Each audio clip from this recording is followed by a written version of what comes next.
Good morning, everyone. Please join us in hymn 389.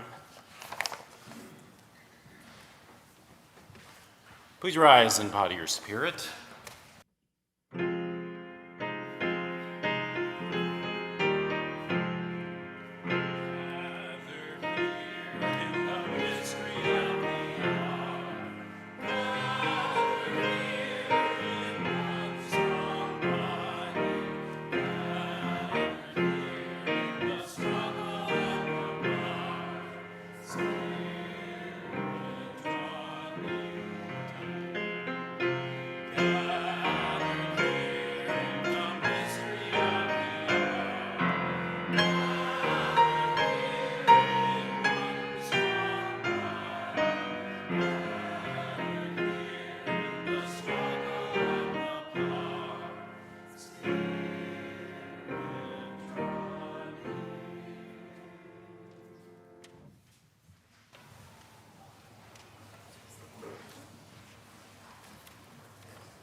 Welcome.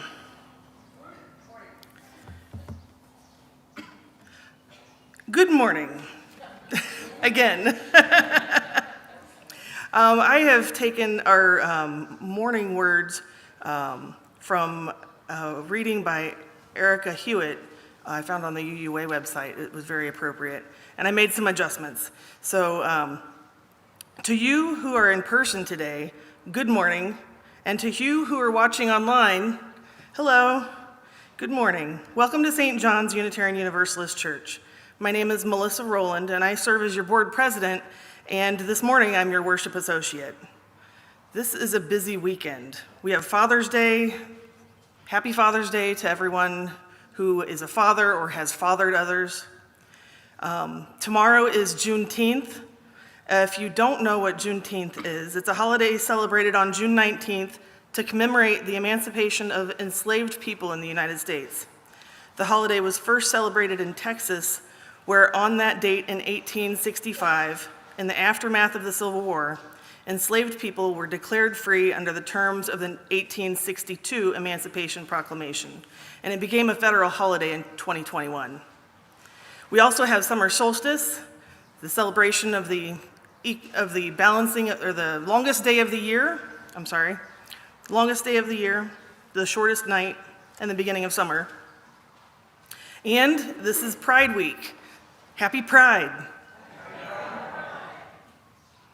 Some of us are bringing our best selves to this space, and some of us are bringing our struggling selves, including pieces we might be ashamed of. All of us are welcomed here, and all of us are loved. Some of us already have open hearts, and some of us aren't quite there yet, because our hearts have gotten a little beaten up this week and might have forgotten how to trust and open. Your heart is welcome here, no matter how bruised. We welcome you among us.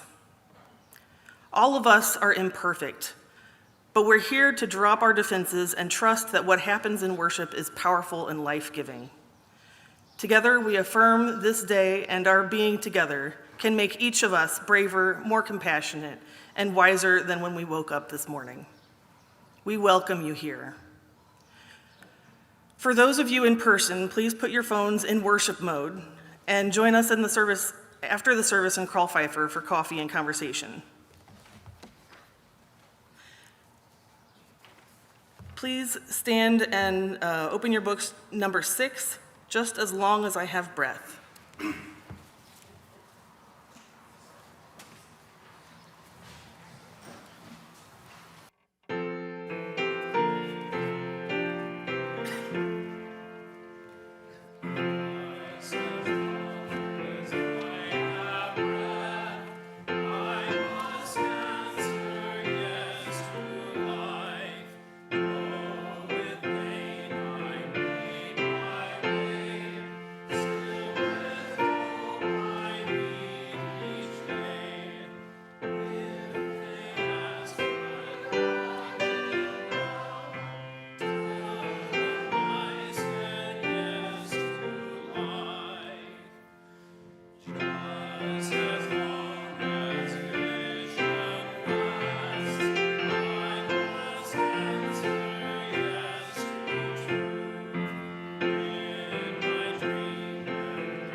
Please join us in the chalice lighting words. We light this chalice to celebrate Unitarian Universalism. This is the church of the open mind. This is the church of the helping hands. This is the church of the loving heart. Together, we care for the church and each other. Please join me now in our affirmation. This is the mission of our faith, to teach the fragile art of hospitality, to revere both the critical mind and the generous heart, to prove that diversity need not mean divisiveness, and to witness to all that we must hold the whole world in our hands. So at this time in our service, we welcome you to come up and place a stone in the sand for any joys, concerns, celebrations, or sorrows you may have had in your heart today. If you have any joys or concerns you would like to express for the community to listen and add positive vibes to, please leave them on the table and I will read them aloud.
This morning I chose a stone for those concerns that were not expressed today.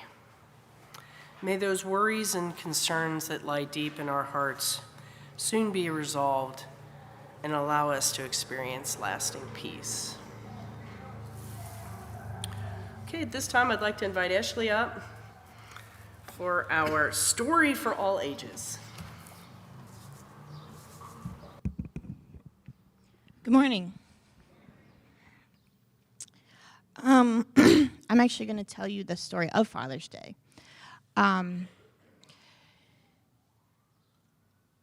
The woman who pushed for it the most and actually spent 6 decades trying to get it, become an official national holiday. Did not become an official national holiday until 1972. Was a woman named Sonora Dodd, and she was sitting in church in 1910. And she was listening to a service about Mother's Day, which was a big thing then, and that became, they were pushing, like they'd been working for decades to, other people had been trying to make that a thing, and she listened to that service and said, well, but what about my father? Why, because, and this is the part of the story that really stuck with me, because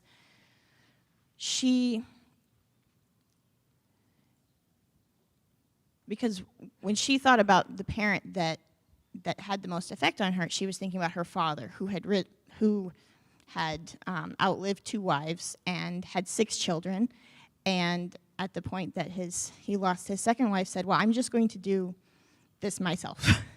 And he became both parents and did everything for them, and was a Civil War veteran, and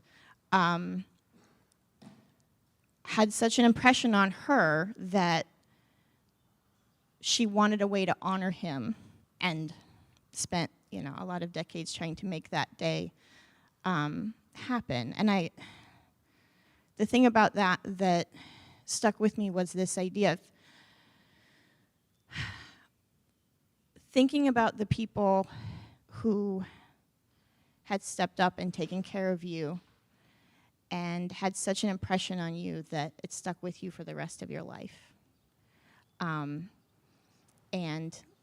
that's what I thought was the important part of that story.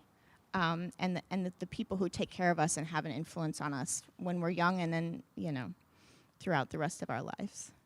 So yeah, that's what I wanted to leave with you today for Sonora Dodd, who, like I said, was sitting in church just Sunday, just like this one, and was inspired to think about the person that had the most impact on her life. Thank you.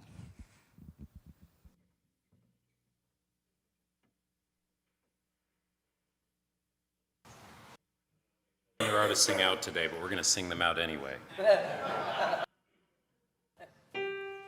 413. Go now, please.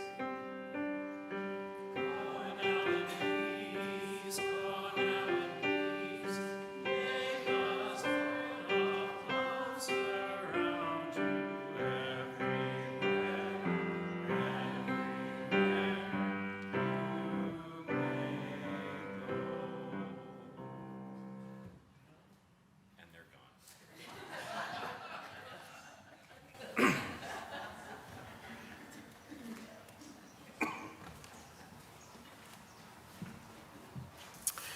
For our offertory today, we do have a split the plate, I believe. Howard Tully, are you here with us? Howard's going to be speaking to us today about the Ohio Justice and Policy Center.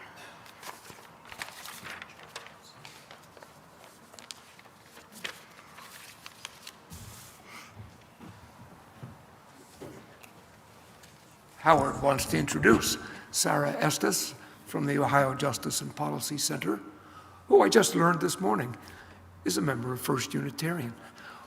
She's wearing her OJPC t-shirt and will tell you about their fantastic work. Sarah, welcome. Thank you, Howard. Good morning, everyone. Thank you so much to Howard for inviting me here to talk to you all today. Happy Father's Day to all the fathers out there, or to fatherly types. OJPC is a nonprofit law firm with offices in Cincinnati and Columbus, and we provide free legal services for people who have criminal records in Ohio. Our work can be broken down into 3 project areas. The first one is decarceration, which is, a word that may sound familiar to you if you've heard much about our work. Incarceration is the one that is usually talked about, but we are looking to decarcerate rather than incarcerate.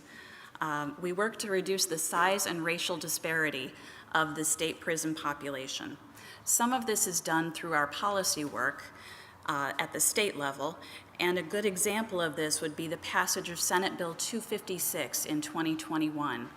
OJPC successfully advocated for that, and that ended the barbaric practice of sentencing juveniles to life in prison without the possibility of parole. Juveniles have not even developed their full brain yet, and sentencing them to life in prison is incredibly harsh and inhumane. This bill ended the practice and also qualified those previously sentenced as juveniles to be eligible for a parole hearing. Besides our advocacy, we also directly represent individual clients who have served lengthy prison sentences, who are ready to be released and return home to their communities through our Beyond Guilt project. Since the project began in 2019, we have released more than 40 people. Our Second Chance project helps people living in the community with criminal records. Once you have a criminal record, there are so many barriers to employment, housing, education, and other life necessities. And again, some of our work in the Second Chance project is through advocating at the state level for better policies and legislation. But we also provide direct legal services to people living with criminal records through our Second Chance clinics. These help to mitigate the barriers through record sealing, certificates of qualification for employment, pardons, and other forms of relief.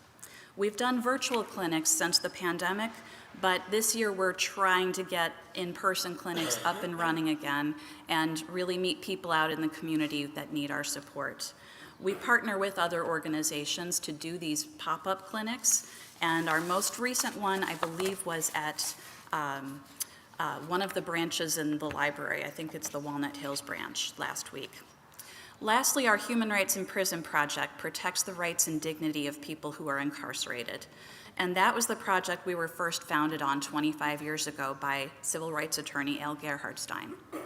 We have about 20 active cases where extreme medical needs have been ignored or neglected, where a person's religious rights are being ignored, and where their safety has been denied. This project has been the most difficult to keep going because it's been difficult to fund. But we do try to spread the work between all the attorneys that we have, and we have had help through a clinic with Chase Law students. And we attempt to take the cases where the litigation will have a greater impact than just for the individual. OJPC is funded primarily through grants, but we also rely on contracts with the city and a partner organization. We have events and individual donations. Unfortunately, foundations can easily change their focus, and not many provide ongoing funding. So we always try to boost individual donations and meet interested people like out here in the community, like here at St. John's. We do have an event coming up in September. Our major fundraising event for the year is happening on September 28th, and it will be at the Cincinnati Museum Center. And we're looking at 50 years of mass incarceration as told through 50 years of hip hop. So we're excited about the theme. It's going to be a panel discussion. Tickets are not on sale yet, but should be by the end of the month. I've got some information with me, and mostly that information is geared towards sponsorships, but as I say, tickets will be on sale probably by the end of the month. I also have an email sign-up list with me, and my husband Michael and I will be around at the coffee hour afterwards, and I've got a little bit of information and can help anyone who's interested. Thank you so much for your interest and support of OJPC's work.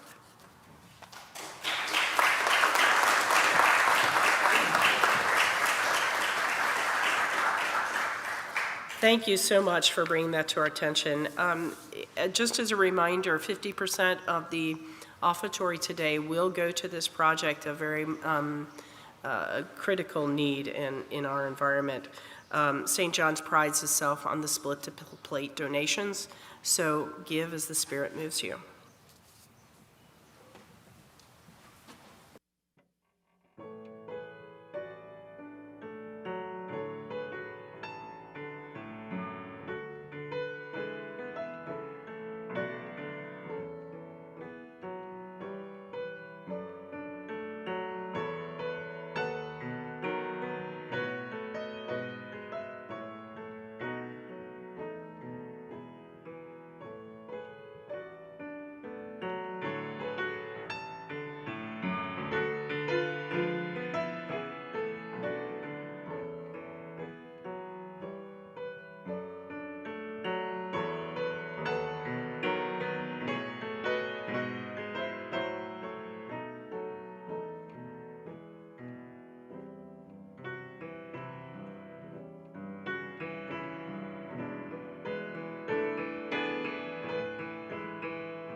Thank you, that was beautiful.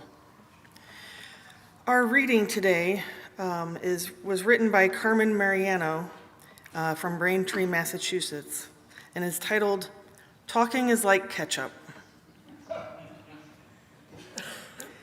I sat in my dad's living room reading one night while he watched television.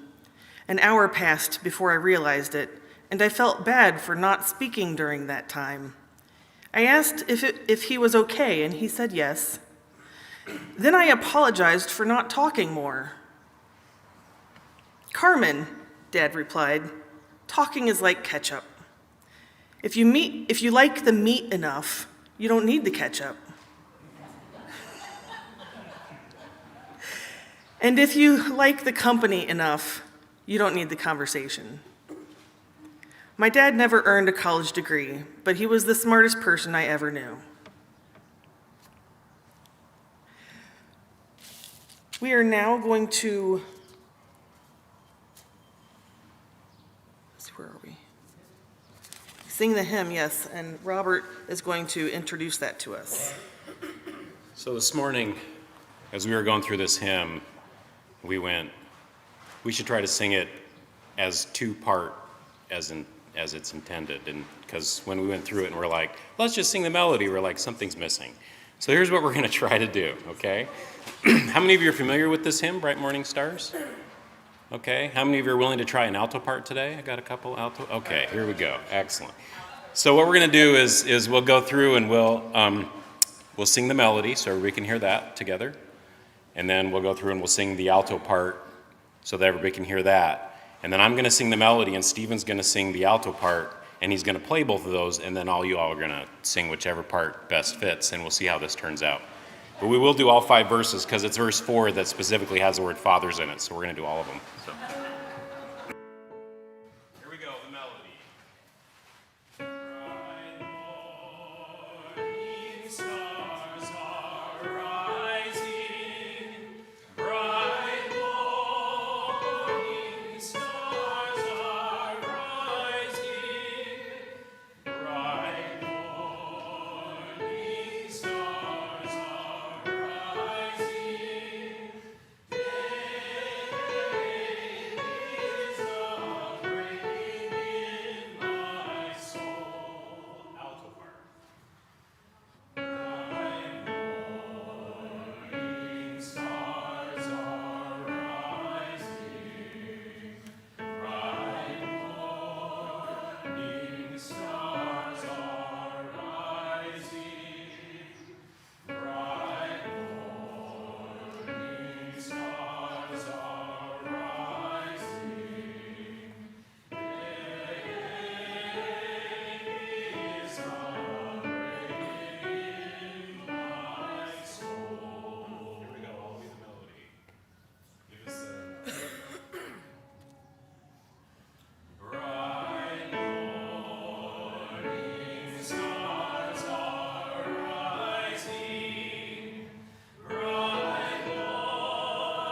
Good morning again, and happy Father's Day. Happy Pride, too.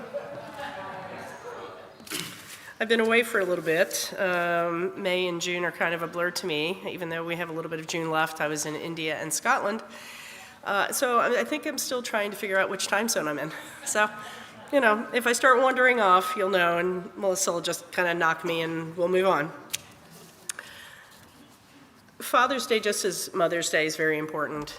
And we have three gentlemen to talk to us what fatherhood means to them. I'm going to kick it off with three of the men in my life, three very different men. My father, Walter, who passed away December 2014.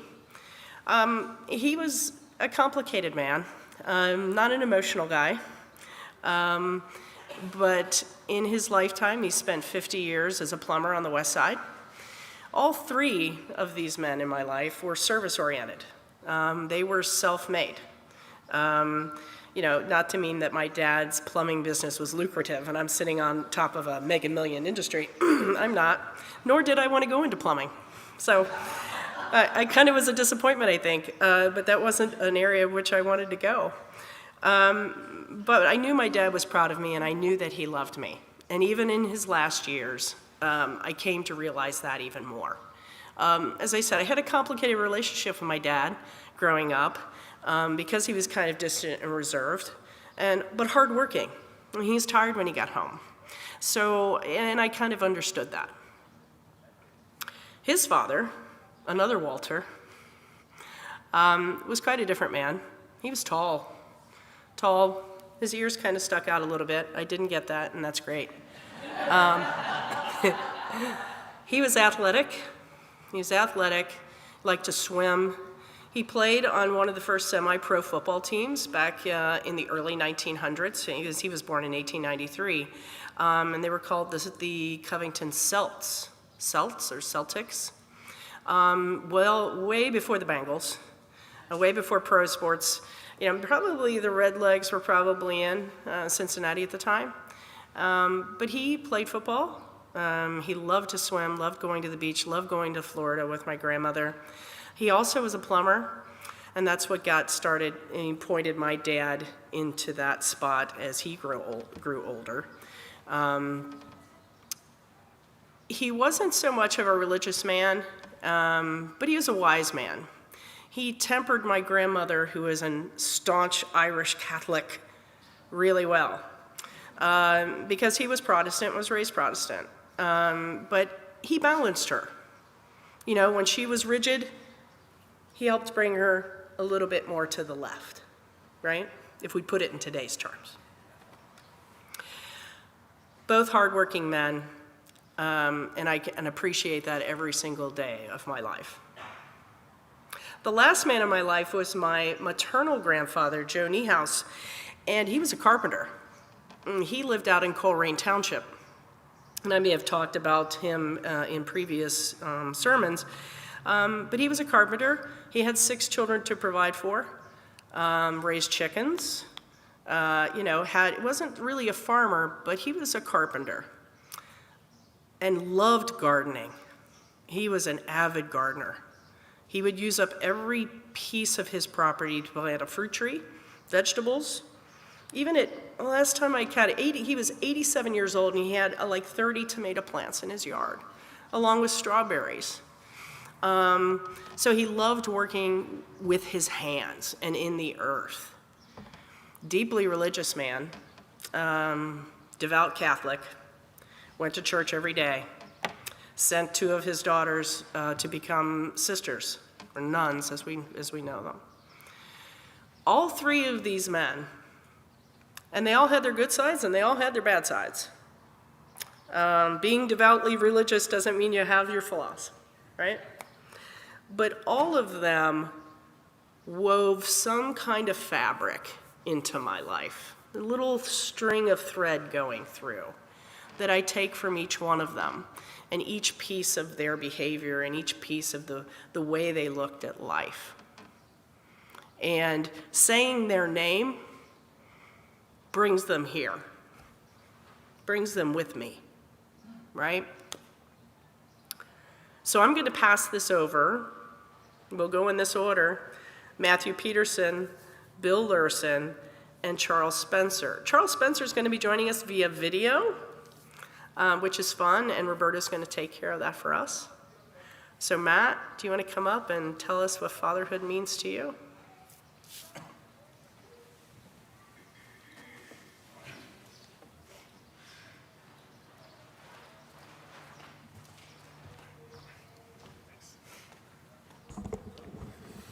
Hello, everyone. Good morning. Happy Pride also. Happy Father's Day. In preparing my remarks, I feel like I was all over the place, but I'll just give you a snapshot of my thoughts, which can be everywhere. What are some of the highlights of being a father lately? I'm a father. I have a daughter who's 8 years old, Iris. My son Jude is almost 5. Some of the best moments are probably, reading books together, Jude asking me some question about whatever it might be. Gosh, anything. I don't always know the answer. Being out in the garden with them, we have shared that interest. Jude is always planting seeds, and Iris is identifying plants, and I'm very proud of them. I see that they do hear what I'm saying about some of these things that I don't know if they care about it, but then they're repeating it back to me later. I'm impressed. Maybe we're learning a recipe in the kitchen or just having a nice walk through the neighborhood. These are lovely times. We've got our scary times, trying to remind Jude to be safe when we're crossing the street. And moments like that where I think of losing either of them, and it's just horrific. And I know some people have had that experience. My own parents lost their 3-month-old. My sister, who I never met, she would have been like 10 years older than me. That will come up later when I talk about my parents. So yes, this is a little bit sad this morning what I'm going to tell you. When it comes to Father's Day, I think of myself more as a parent than a father, or even strangely, a male mom, because I think of moms when I think of parents. My own experience with dads, my dad, now I'm going to speak ill of him, but I will bring it around. He was an alcoholic and a workaholic, and so I didn't see him very much. And so, and he has great things to share, but, and he worked very hard, workaholic, working hard. There was money to go for bills and everything was paid for, but I didn't know him, and that was very hard to deal with. I realize that now. I think I kept that hidden for years, so it didn't hurt as badly. My mother was similarly absent. She had depression, and she had to sort of hide away. She had her own childhood, so anyway, and this is important for everyone, not just me. Every kid needs, and I'm seeing that with my kids, they need lots of attention, they need lots of guidance, they need lots of patience. They won't just do what I ask them to do. They need me to sit with them through their hard times, and even if I have no idea what they're talking about, just it's hard to always do that, of course, but so I'm partly patting myself on the back here, comparing myself to my own father, but it's not fair. But a kid really needs that. They need to have their confidence built up and to know in their innermost core that they're always welcome and loved somewhere. And so I didn't always have that. And it really hurts to think of kids, my kids' ages, any age person though, not having had that foundation of love and support. It can really, break my heart. And thinking of all the kids out in foster care and such. Okay, this is the worst part. I'm not going to reveal any bombshell. It's just, I'm going to name the emotion. The deep yet numb loneliness from my childhood has been difficult to manage. But so many years later, I find I've been able to be excited and optimistic about life. However I figured that out, I don't know. But, and my parents weren't all bad. I think there were little things that they did pass on to me. It gave me some kind of strength. Could have been more, So when I think about this, I don't want my kids to go through that desert of emotion. We just didn't talk about things. It was just felt like we were on our own in life. Didn't have a team we were on. That's hard. So I just think a lot about my kids bonding with adults and gaining confidence through companionship with me or their friends or their neighbors, and even learning the basic rules of life. I missed out on even some of those. So yes, it's a sad story, but it's, I don't share a whole lot about myself, but this is a key part of my story. So thank you for listening. I have just a little bit more to say. Yeah, this is a welcoming place. I'm happy I feel comfortable sharing this with you all. I will turn it to cheerier things. I mean, these sad, lonely things are decades past now. I can say that. And this summer, I'm excited. I'm not working right now. I'll be working again sometime soon, but this summer I'm just so happy I can take this opportunity to really catch up with my kids in ways I had done in the past, but I'm very intentional lately, and these are really precious ages that they're in right now. Maybe we'll start some new summer traditions. I don't know. We'll cook some new recipes to spend time with family and friends. Keep reading, going out and about, doing our adventures, moving our bodies. And they're fun to watch when they're just running around and laughing. I need to be more silly with them. That's another thing I didn't get. My parents were not very silly. It is so fun when I'm just out of parent mode and I can just be with them and enjoy their crazy little whatever it is they're talking about. Or now I know it's Father's Day. We're supposed to be praising fathers. I don't want to talk entirely badly about my parents. They had their own stories. My dad's parents, actually, my dad's dad was my favorite grandparent, but I know he would hit his wife, my grandma, and he was an alcoholic. So there's pros and cons to everybody, but my dad had to grow up with that, and he never criticizes his parents hardly. I'm here trashing my dad. He would never do that. He would do it in like the tiniest little moment and share me some little detail. But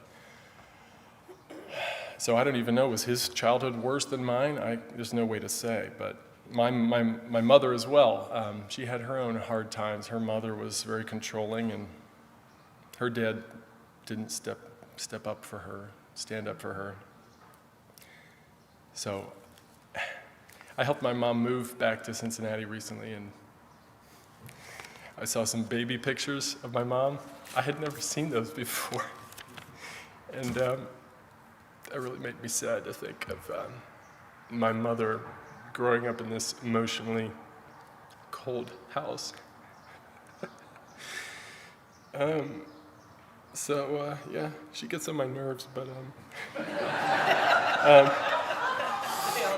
I know, no matter how good your parents are, but I see them now more in my adult life now than I ever had, and we're closer now than we ever have been, and so we have come around on the other side, and so I'll finish up saying my great hope is I'll be able to enjoy my own children, their company as long as we live, and thank you for listening. Happy Father's Day.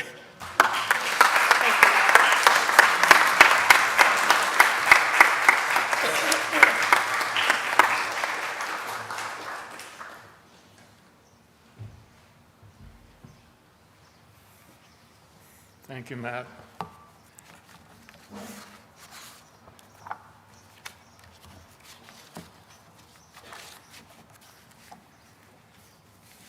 My story starts in the early summer of 1968. My 21st birthday was approaching. I'd lived in Cincinnati for about 2 years, and I'd been attending St. John's for about a year. I was sharing a nice apartment on the west side with a friend. My life as a single man was really good.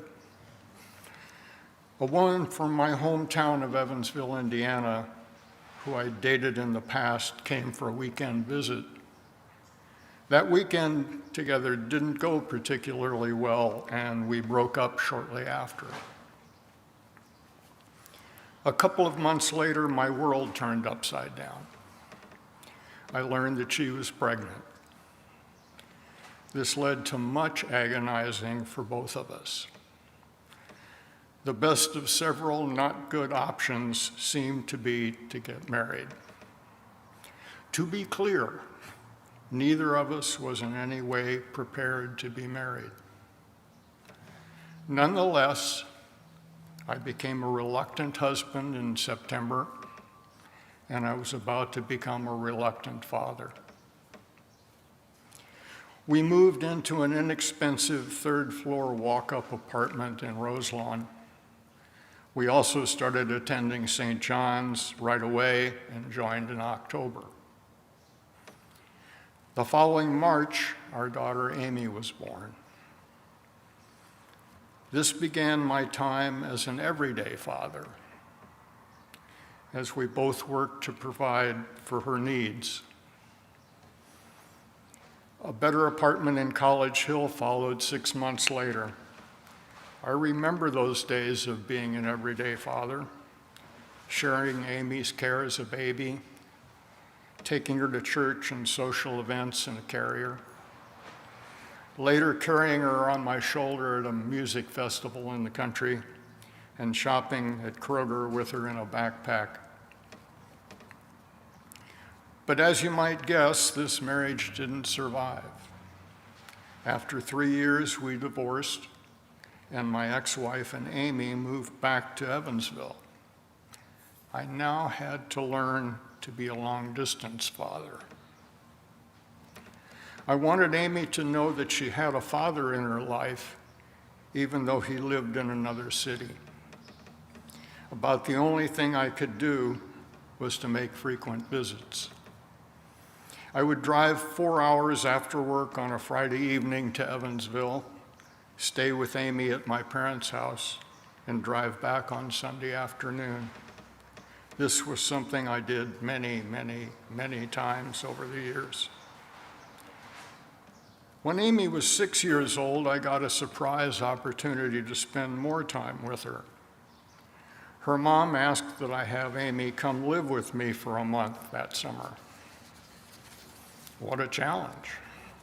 I was a single guy living in a studio apartment in Mount Auburn who went to work 5 days a week. But I said yes. I cannot fully reconstruct how I pulled this off. A Montessori summer camp at St. John's was part of the answer. Others in the St. John's community were likely also involved.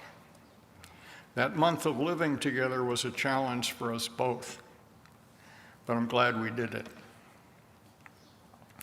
I arranged a second piece of extended time together with Amy when she was 9 years old. We went for a week-long car camping vacation together. I picked her up in Evansville and we drove north up the east side of Lake Michigan and down the west side. Those were the days of the Rand McNally Road Atlas for making your way on your travels. I quickly learned that she was pretty good with maps, so I let her navigate. It was a great week together. Amy's early years were not easy ones. Being in a single-parent household can be hard. I clearly wasn't there to help raise her on a day-to-day basis. The good news was that her mom had the support of 2 sets of grandparents, a great-grandmother, and assorted aunts and uncles nearby. I think that interacting with this large extended family very positively shaped who Amy is today. When Amy went off to college at Indiana University, I tried to continue the connection. I made occasional visits. Once Amy and 3 of her college girlfriends came to stay at my house for the weekend so they could attend a rock concert. That was fun. One weekend during her summer vacation, we drove to West Virginia together and went whitewater rafting. We both loved the excitement and the time together. The summer after her 21st birthday, we took a 2-week car camping trip together to Colorado and Wyoming. It was such fun introducing her to the wonders of the Mountain West. After college, Amy moved to Texas. A few years later, she got married. Somewhat later, she and her husband moved here to Cincinnati for 2 years so he could pursue a graduate degree. They lived in my house that I had recently vacated to move in with my now wife, Susan Small. It was great to have them here for that time. While her husband went to school, Amy worked for and then managed a store here in Clifton. She came to church here at St. John's and even sang in the choir. Then they returned to Texas, and I once again became a long-distance father. Soon I became a long-distance grandfather when Amy's daughter Quinn was born.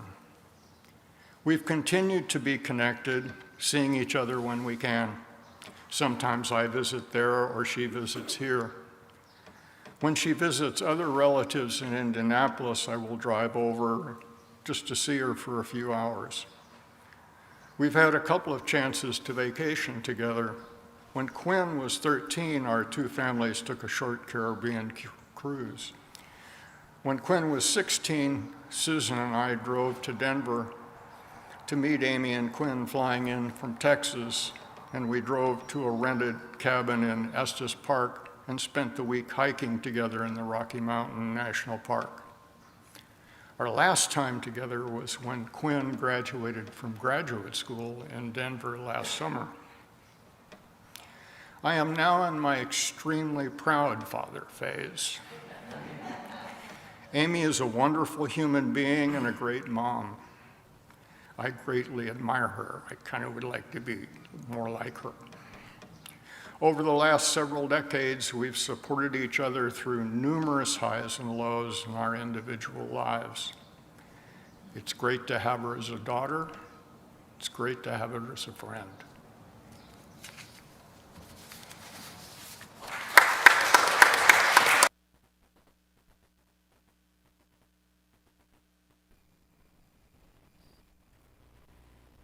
Good morning. I want to start by honoring the many parent stories in the collective memory of this congregation.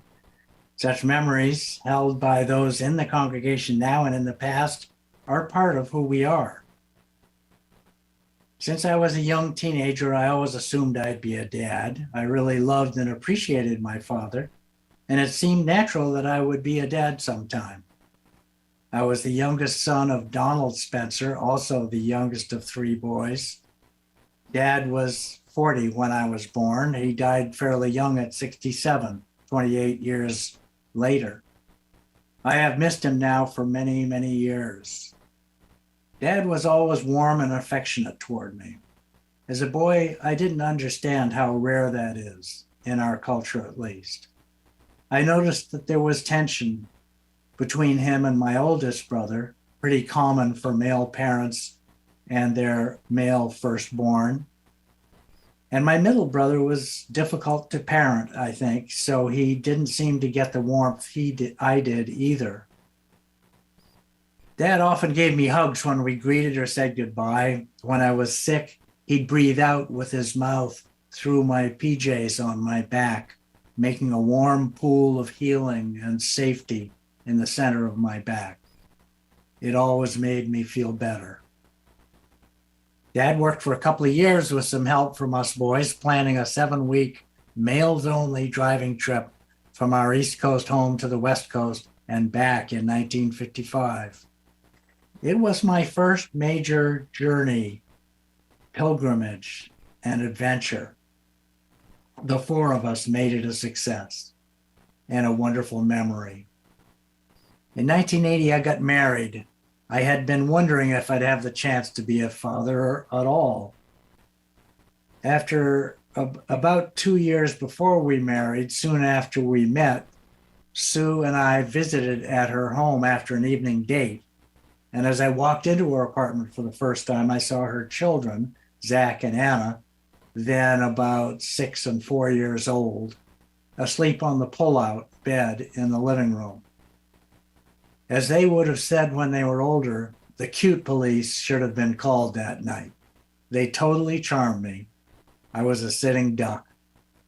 The possible features of parenting began to take shape. When Sue and I committed to getting married and got it done in 1980 in a simple home wedding celebration with the kids and close friends participating. This was after a brief official marriage by the county clerk. Part of the process was deciding together that I would get a vasectomy. It was a sensible choice, but I became aware of a feeling I'd never heard anyone talk about. The vasectomy, though clearly the right thing to do, seemed like it would make me orphaned to the future. No possibility of being a father to my own offspring. It was not a lasting worry. What moved me past it was the clear reality that there was plenty of parenting I was already doing, and likely a lot more to come. The strangeness of being a dead end in my family tree, an abstraction at best, has remained, but it lives comfortably with all the other surprising and challenging aspects of living a life among loved ones. I have wonderful memories of my years fathering Zach and Anna. I always called them my kids, which was not in contradiction to the special bond they have with their father, with whom Sue maintained a bumpy but usually quite successful commitment to joint custody. Although Sue and I did most of the heavy lifting, their dad was continuously involved in fathering in his own way. Some big mistakes I made in that marriage led to divorce in 2009. I am estranged from Sue and Anna and have only infrequent contact with Zach. Zach and I are not estranged, but he and his wife I live in Japan, and so far occasional Facebook and Zoom visits are all we get done.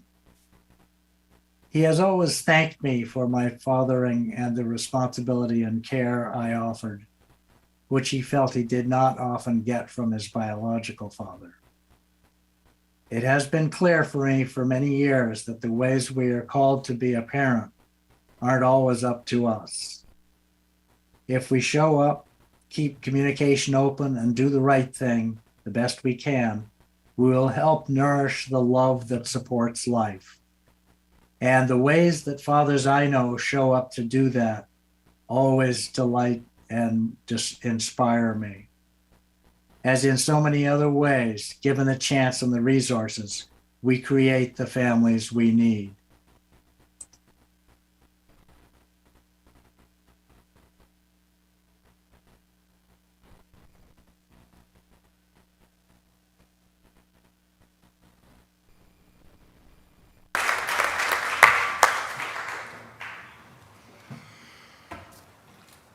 I want to thank these three gentlemen for bringing their stories to us today. As I said earlier, fathers can be complicated, and being a father has its own complications. But these stories were very meaningful to these gentlemen, and I greatly, greatly appreciate for them sharing today. Melissa, would you like to share some announcements with us?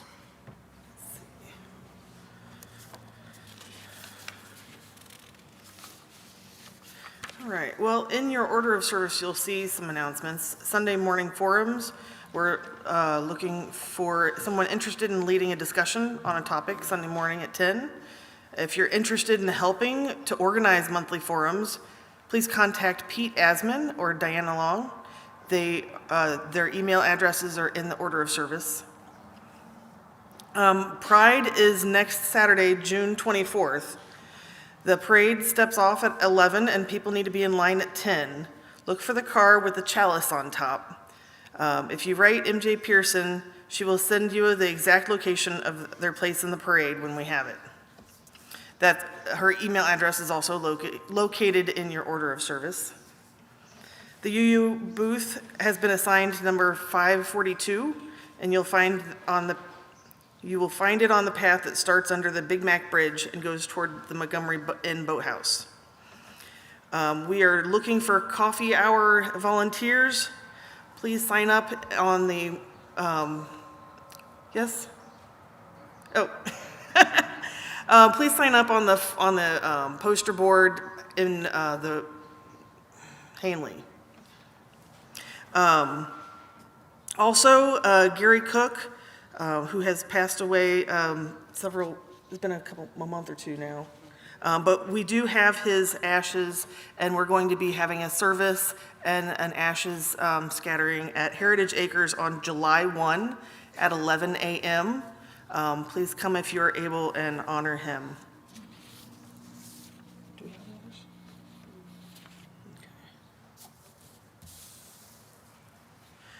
Please stand as you are willing and able to sing 127.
I'd like to end our service today with the poem from Maya Angelou, Still I Rise. I have these odd moments where I pick poems and I don't know what's going to be talked about today, but I think this is fitting for everything we've heard today and to honor and commemorate Juneteenth, which happens tomorrow. You may write me down in history with your bitter, twisted lies. You may trod me in the very dirt, but still, like dust, I'll rise. Does my sassiness upset you? Why are you beset with gloom? 'Cause I walk like I've got oil wells pumping in my living room. Just like moons and like suns, with the certainty of tides, just like hopes springing high, still I'll rise. Do you want to see me broken? Bowed head and lowered eyes, shoulders falling down like teardrops, weakened by my soulful cries. Does my haughtiness offend you? Don't you take it awful hard? 'Cause I laugh like I've got gold mines digging in my own backyard. You may shoot me with your words, you may cut me with your eyes, you may kill me with your hatefulness, but still, like air, I rise. Does my sexiness upset you? Does it come as a surprise that I dance like I've got diamonds at the meeting of my thighs? Out of the huts of history's shame, I rise.